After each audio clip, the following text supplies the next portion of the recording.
जब तक इंसान को किसी के बारे में पता ना हो वो एक भ्रम में जीता है। अफसोस ये है कि हम में से हर कोई एक भ्रम में ही जी रहा है। अपने आप को लेकर भ्रम, रिश्तों को लेकर भ्रम, सारी जिंदगी एक गलत फहमी में गुजार देते हैं। और वो भी तब जब गीता ज्ञान हमारे पास सदियों से है। पंडित जी ब्लॉग लिखते हुए यही सोचते रहे कि जब तक उन्हें खुद भी गीता ज्ञान सही से समझ नहीं आया था तब तक वो भी तो जाने कितने वहमों के शिकार थे। पंडित जी कल अपने पुराने वर्जन से मिले, मतलब जब वो 24-25 साल के हुआ करते थे, तब जैसे थे बिल्कुल वैसे ही एक लड़के से कल उनका मिलना हुआ।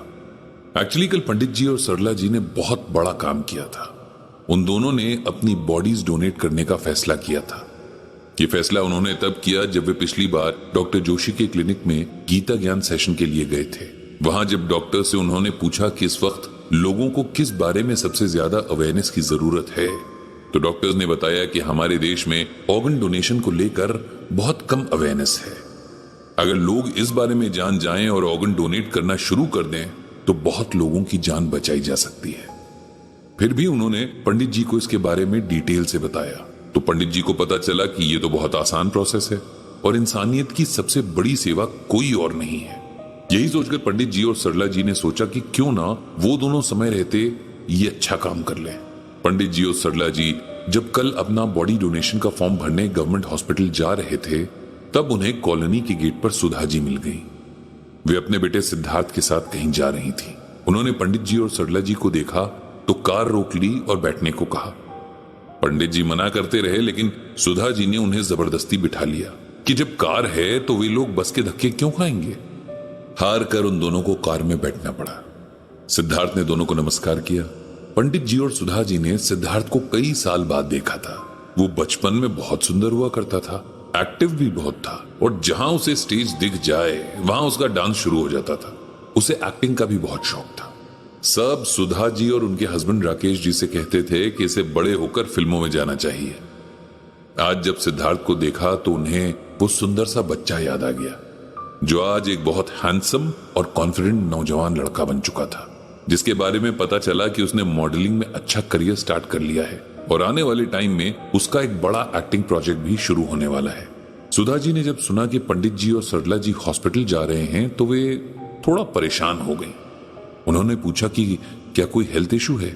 तब पंडित जी ने उन्हें बताया कि वे लोग बॉडी डोनेशन का फॉर्म भरने जा रहे हैं। तो सुधा जी हैरान हो गई क्योंकि उनकी मेंटालिटी भी वही थी जो हमारी पूरी सोसाइटी की है, जहां शरीर को भले आप राख बनने दें लेकिन उसके अंगों को किसी के काम नहीं आने देना चाहते।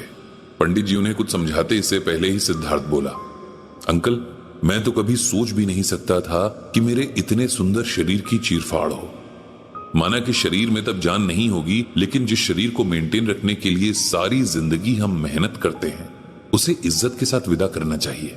पंडित जी को उसकी बातों से अपनी जवानी के दिन याद आ गए, कैसे वो अपने शरीर को सबसे ज्यादा अहमियत देते थे।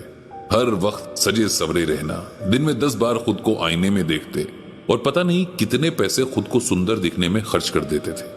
तब ना उन्हें यह पता था कि ये शरीर एक छलावे से ज्यादा कुछ नहीं है जिसके मोह में दिन रात डूबे रहते हैं। वो शरीर बस इस जन्म के कुछ दिनों या सालों तक का साथी है, फिर आत्मा इसे वैसे ही छोड़ देगी जैसे हम चाहे कितने भी सुंदर कपड़े हों, अगर पुराने हो जाएं तो उन्हें छोड़ देते हैं। ये समझ तो उन्हें तब आई जब उन्होंने गीता ज्ञान को समझना शुरू किया। पंडित जी जानते थे कि उनकी ही तरह सिद्धार्थ भी अभी उसी भ्रम में जी रहा है और बाकी सब लोग भी। शरीर और आत्मा के बीच का संबंध जब तक पता नहीं होता तब तक हम शरीर को ही सब कुछ मान बैठते हैं। पंडित जी ने सोचा कि किसी दिन फुर्सत से सिद्धार्थ से बात करेंगे क्योंकि अभी तो उन्हें भी हॉस्पिटल जाना था और सिद्धार्थ भी जल्दी में था क्योंकि उसे भी किसी रिश्तेदार के यहां पहुंचना था। उस दिन डोनेशन फॉर्म भरने के बाद पंडित जी को बहुत सुकून मिला। जिस शरीर को आखिर मिटना ही है उसे अगर किसी के काम में ला सकें तो इससे बेहतर क्या होगा। सिद्धार्थ से बात करने का मौका भी उन्हें जल्दी ही मिल गया। उस दिन सुधा जी उनके घर आई हुई थी। अचानक बहुत तेज बारिश शुरू हो गई और लगातार होती रही। जब बहुत देर तक भी बारिश नहीं रुकी तब सुधा जी ने सिद्धार्थ को फोन करके उन्हें ले जाने के लिए कहा। सिद्धार्थ आया तो पंडित जी ने उसे चाय पीने के लिए बिठा लिया। बातों के दौरान सिद्धार्थ ने पंडित जी से उस दिन के बारे में बात की, डोनेशन फॉर्म के बारे में पूछा और फिर हंसते हुए बोला, मैं तो ये कभी ना करवाऊं। मैं तो चाहता हूं कि अंतिम वक्त तक, यहां तक कि आग के हवाले होने तक, उसका शरीर एकदम सुंदर और परफेक्ट दिखे। पंडित जी ने कहा कि एक टाइम था जब मैं भी तुम्हारी तरह ही सोचता था। मेरे बाल खराब ना हो, मेरे कपड़े हमेशा सबसे अच्छे दिखें, मेरे जूतों पर धूल न जमे, मेरे चेहरे पर एक भी झुर्री न रहे। बस इन्हीं बातों में सारा वक्त बीत जाता था। लेकिन गीता के ज्ञान ने मेरी सोच एकदम बदल कर रख दी। गीता में भगवान श्री कृष्ण कहते हैं कि न अहम देहो न मे देहो बोधो अहमिति निश्चयी कैवल्यम इव संप्राप्तो न समृत्य कृतम कृतम। इसका अर्थ ये है कि हे अर्जुन, मैं शरीर नहीं हूं और ये शरीर मेरा नहीं है। जिसने ये समझ लिया, समझ लो उसे ज्ञान मिल गया है। इसे सिंपल वर्ड्स में ऐसे समझिए कि शरीर को खुद से यानी आत्मा से अलग समझना ही सबसे बड़ा ज्ञान है। जब हम ऐसा करते हैं तब हम सच्चाई के सबसे ज्यादा करीब होते हैं। हम सब जानते हैं कि शरीर ने एक ना एक दिन खत्म हो जाना है और खत्म होने से पहले उसने बदसूरत भी होना ही है, क्योंकि जैसे जैसे शरीर की उम्र बढ़ती है उसकी सुंदरता खत्म होती जाती है। लेकिन आत्मा तो न कभी बूढ़ी होती है न कभी मरती है। शरीर पर ध्यान देना जरूरी है ताकि हम जो कर्म करना चाहते हैं उसके लिए शरीर स्वस्थ रहे, लेकिन इससे ज्यादा नहीं। इससे ज्यादा हमारा फोकस हमारे कर्मों पर होना चाहिए। हमें उन्हें सुंदर बनाने के लिए ध्यान लगाना चाहिए। चाहे कोई भी कितना भी एफर्ट लगाए, लेकिन शरीर को खत्म होने से नहीं रोक सकता। इसीलिए शरीर से जितना हो सके उतना अच्छे कर्म कर लेने चाहिए। सिद्धार्थ बहुत गौर से पंडित जी की बातें सुन रहा था। उसे कुछ समझ आ रहा था तो कुछ नहीं। पंडित जी से वो लगातार अपने डाउट्स भी पूछ रहा था। पंडित जी जानते थे कि इसका मतलब है कि उसे उनकी बातों में इंटरेस्ट आ रहा है। सिद्धार्थ ने पूछा कि इस तरह तो कोई भी अपने शरीर का ध्यान नहीं रखेगा, लोग बीमार पड़ते रहेंगे।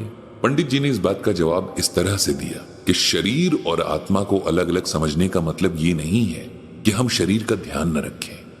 शरीर एक जरिया है ताकि हम कर्म कर सकें, इसीलिए उसका स्वस्थ होना जरूरी है।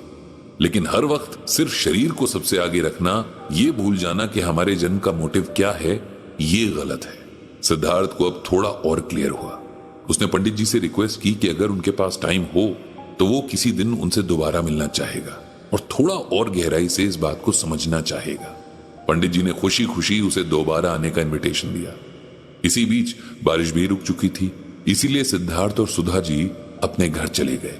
पंडित जी ने भगवान श्री कृष्ण से सबको सद्बुद्धि देने की प्रार्थना की।